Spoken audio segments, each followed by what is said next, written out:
Hello दोस्तों, स्वागत है आपका एक नए क्लास में। जूलॉजी का एक और इंपॉर्टेंट टॉपिक है इनबॉर्न जेनेटिक डिजीजेज, यानी बीमारियां कौन कौन सी जो बच्चों में लग जाती हैं, पैदा होते ही कह सकते हो, ठीक है, या आनुवांशिक तौर पे उन्हें मिल जाती हैं ह्यूमन बींग्स में या मैन में, उनके बारे में हम लोग बातचीत करने वाले हैं, ठीक है।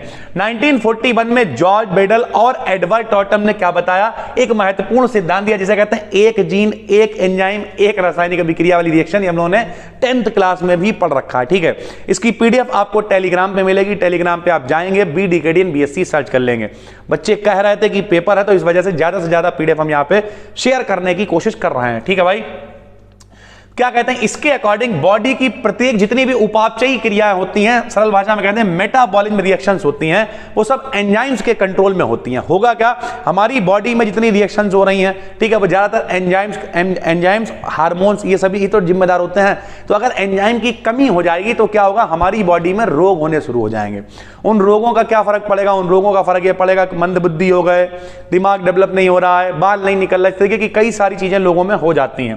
तो यहां क्या लिखा हुआ है, एंजाइम्स के कंट्रोल में होती है। म्यूटेशन होने से जीन स्ट्रक्चर में चेंज होने के कारण एंजाइम सिंथेसिस रुक जाती है, जिससे मेटाबॉलिज्म रिएक्शंस रुक जाती हैं तथा बॉडी में कई डिजीज मतलब बीमारियां हो जाती हैं, जिन्हें जेनेटिक डिजीज हम लोग कहते हैं, ठीक है। कुछ हैं, जैसे पहला होता है एल्बिनिज्म। इस डिजीज में व्यक्ति की त्वचा में मेलेनिन, यहां पे जो मेलेनिन जो मटेरियल होता है उसकी कमी होने लगती है, जिससे त्वचा पीली पड़ने लगती है।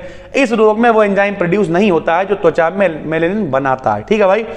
दूसरा होता है फेनिलक्यूटोनुरिया और फोलेंग्स डिजीज। इसमें क्या होता है, व्यक्ति का दिमाग कुछ कम हो जाता है, डैमेज हो जाता है, त्वचा पीली पड़ जाती है, मिर्गी आने लगती है। इससे पीड़ित बच्चे जो है वो मंद बुद्धि होते हैं, ठीक है, पागल टाइप लोग कहते हैं जिन्हें, लेकिन एक्चुअल में दिमाग कम होता है उनमें, ठीक है। ट्राइरोसिनोसिस क्या है, इस रोग के सिम्टम्स भी उसी की तरह होते हैं, पहले वाले की तरह। इसमें क्या होता है, मनुष्य की त्वचा में मेलानिन की कमी हो जाती है, ठीक है। अप्रभावी होमोजाइगस जीन्स की प्रेजेंस में ये होते हैं भाई, ठीक है। उसके बाद एल्काप्टोन्यूरिया में, इसमें क्या है, मूत्र वायु के संपर्क में आके काला होने लगता है। इससे क्या, कुछ एसिड्स जो है वो प्रोड्यूस हो जाते हैं व्यक्ति के अंदर।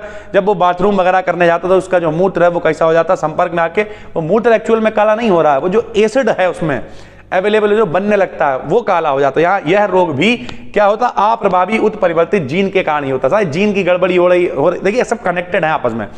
उत्परिवर्तन होगा, वातावरण में परिवर्तन होगा, गुणसूत्र में गड़बड़ी हो जाएगी, या डीएनए में कुछ गड़बड़ दिक्कत हो गई है, जीन में परिवर्तन हो गया है। इन सबसे ही तो नई पीढ़ी ही तो है, बाकी सब सही चल रहा था, एक मंदबुद्धि पैदा हो गया, उससे नई पीढ़ी ही तो कहते हैं। नई पीढ़ियों का निर्माण कैसे होता है यार, उत्परिवर्तन से। नहीं कोई समस्या आ रही है, कोई बदलाव आ रहा है तब, ठीक है। उसके बाद ये देखिए जेनेटिज्म वाला एक क्या है, इसमें आदमी को घेंगा रोग हो जाता है, ठीक है, इसको गाइटर बोलते हैं। इसमें फिजिकली और मेंटली, वो क्या मेंटली यहाँ पे थोड़ा सा गलत लिखा हुआ है, आप स्पेलिंग वगैरह देख लीजिएगा, जल्दीबाजी में हो जाता है कभी। और थायराइड ग्लैंड जो होती है, थायराइड ग्रंथि यहाँ पे जो होती है वो बड़ी होने लगती है। पहले हम लोग देखते थे दूरदर्शन वगैरह पे देखा था, यहाँ पे लोगों के बढ़ जाते थे, तो थायराइड ग्रंथि फूल जाती है, थायरॉक्सिन हार्मोन की दिक्कत होने लगती है, ठीक है। और फिर घेंगा नामक रोग हो जाता है। आयोडीन की कमी से बेसिकली ये होता है, तो हर व्यक्ति को आयोडीन चाहिए होता है, ये सब हम लोगों ने पढ़ रखा है, ठीक है। बॉर्न जेट्स डिजीज क्या है, इस रोग में मनुष्य यकृत है, हृदय है, गुर्दे हैं, इन रोगों से पीड़ित रहता है। इसमें जीन के म्यूटेशन से होता है, जो एंजाइम, जितने भी एंजाइम, इन सब की उत्पत्ति को कंट्रोल करता है और यह बीमारी हो जाती है, ठीक है भाई। उसके बाद टे सेल डिजीज में क्या है, जो नए बच्चे होते हैं, अंधा होता है, उसे क्या बोलते हैं, लकवा लग जाता है, लकवा का बोलते तो जिसे हम लोग बोलते हैं पैरालिसिस, ठीक है। तो मंद बुद्धि हो जाता है, अंत में मृत्यु हो जाती है, लिपिड के कारण जिस ऑक्सीडेशन नहीं हो पाता, इस वजह से ये सारी चीजें होती हैं। कुछ और बीमारियां होती हैं, हीमोफीलिया हो गई है, कलर ब्लाइंडनेस हो गया है। कलर ब्लाइंडनेस में आदमी कुछ विशेष रंगों में पहचान नहीं कर पाता, खास करके लाल रंग हो गए हैं, हरे रंग हो गए, इन सब में पहचान वो नहीं कर पाता। जेनेटिक डायबिटीज हो गई है, इस तरीके की चीजें होती हैं, ठीक है भाई। तो ये कुछ बीमारियां हैं, पेपर में पूछ लिया जाता है, इनवॉल्व जेनेटिक डिजीजेस क्या होती हैं, इनके बारे में बताइए, तो आप प्रॉपर इसे लिख के आ जाएंगे। इसकी पीडीएफ अभी या फिर कल सुबह तक आपको मिल जाएगी BDKDN BSc टेलीग्राम पे। सारा कंटेंट आपके लिए बनाने की कोशिश है। देखिए दोस्त, टाइम की दिक्कत सबके साथ रहती है, ठीक है, लेकिन हमने कोशिश की है, हमने पहले भी आप सिखा था, सिर्फ केमिस्ट्री हम आपके लिए लेके आएंगे, केमिस्ट्री और फिजिक्स।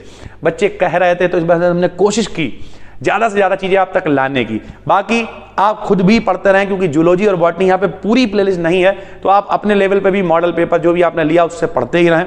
बाकी ज्यादा से ज्यादा चीजें हम आपके लिए लाने की कोशिश कर रहे हैं। बस दोस्तों, फिर मिलते हैं एक नई वीडियो में, तब तक के लिए धन्यवाद।